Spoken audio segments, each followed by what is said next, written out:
अस्सलाम वालेकुम वरहमतुल्लाहि वबरकातुहू। जैसा कि आप सब लोगों को पता है कि हमने अभी इससे पहले हमने अपलोड किया था करंट अफेयर्स का पेपर डिस्कशन, जो कि आज पूछा गया था JNK high court junior assistant paper में।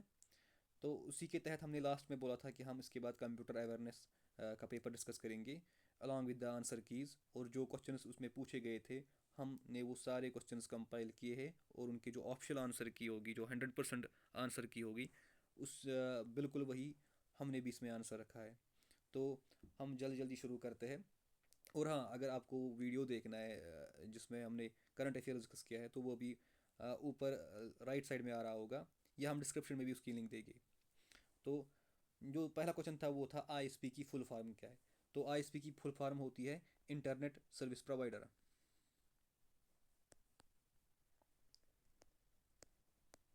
तो ये रहा पहला क्वेश्चन। इसके बाद जो दूसरा क्वेश्चन है वो था DNS।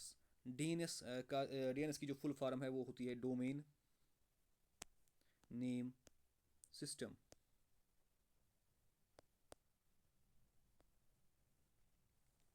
इसके बाद है 5G। तो जो 5G होता है उसमें जी की फुल फॉर्म हमको, जी की जो फुल मीनिंग हमको बोली थी वो क्या होती है, तो वो होता है जनरेशन।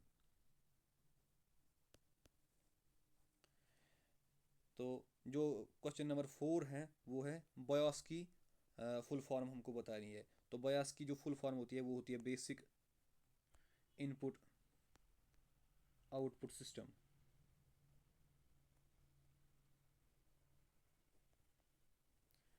और उसके बाद क्वेश्चन था कि जो AR के रिलेटेड ऑगमेंटेड रियलिटी के मतलब उसमें ऑप्शन था एक, जिसमें लिखा था कि ये जो ऑगमेंटेड रियलिटी होती है ये असल में होता है कि हम डिजिटल कंटेंट को ओवरले करते हैं हम रियल एनवायरनमेंट में, जो कि शायद ऑप्शन नंबर 3 था।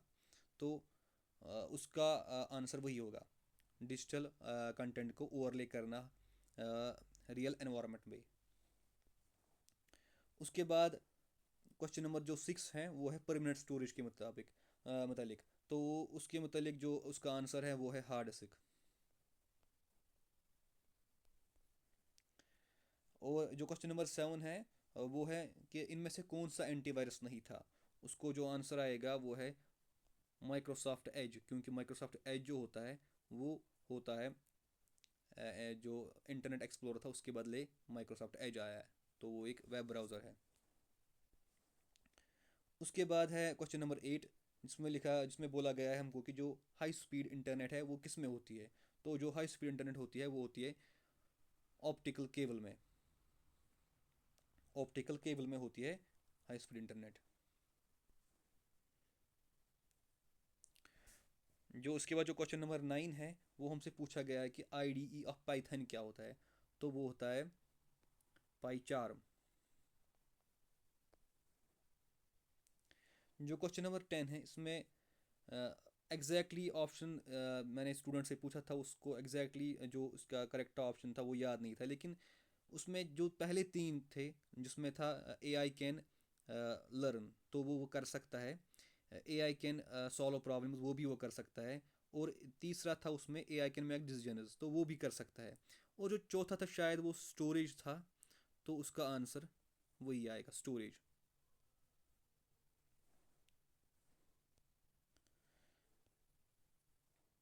जो क्वेश्चन नंबर 10 है वो है टू फैक्टर एथेंटिकेशन क्या होती है। टू फैक्टर एथेंटिकेशन होती है कि जब हम अपने किसी प्राइवेट अकाउंट को हम दो तरह से हम उसको प्रोटेक्ट करें। तो शायद वो ऑप्शन नंबर 2 था, तो वही आएगा उसको। और उसके बाद थी जो क्वेश्चन नंबर 12 है वो है टेक्नोलॉजी यूज इन बिटकॉइन। तो जो उसमें टेक्नोलॉजी यूज होती है वो होती है ब्लॉकचेन।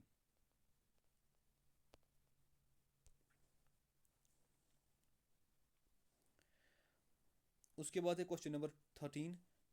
जो क्वेश्चन नंबर 13 है, एनक्रिप्शन की मीनिंग क्या होती है। एनक्रिप्शन की मीनिंग होती है टू प्रोटेक्ट आवर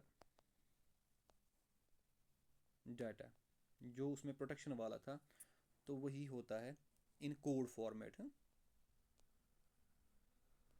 यानी कि जो एनक्रिप्शन होती है वो हमारे जो हमारा जो डाटा होता है उसको वो कोड में कन्वर्ट करता है। हम अगर इंफॉर्मेशन बेचते हैं तो उसको कोड में कन्वर्ट करता है।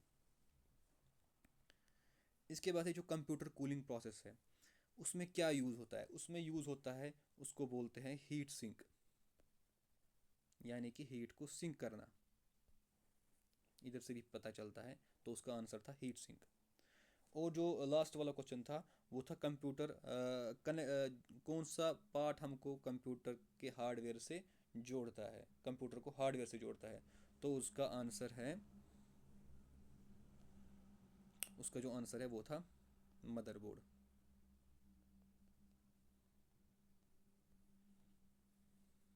होपफुली आपके जो ये 15 क्वेश्चन है ये हमने कवर किए हैं। और अब बराह करम इस वीडियो को शेयर कीजिए, क्योंकि हम जैसे मैंने बोला कि हम ट्यूसडे से हम बैच स्टार्ट करने वाले हैं JKPSI का। हम पहले कंप्यूटर पे ही फोकस करेंगे, और हम पढ़ेंगे ऐसे कि हम कंप्यूटर के अगर हम एक लेक्चर पढ़ेंगे, अगले दिन हम उसके MCQs करेंगे, उसके बगैर हम आगे नहीं बढ़ेंगे। शुक्रिया।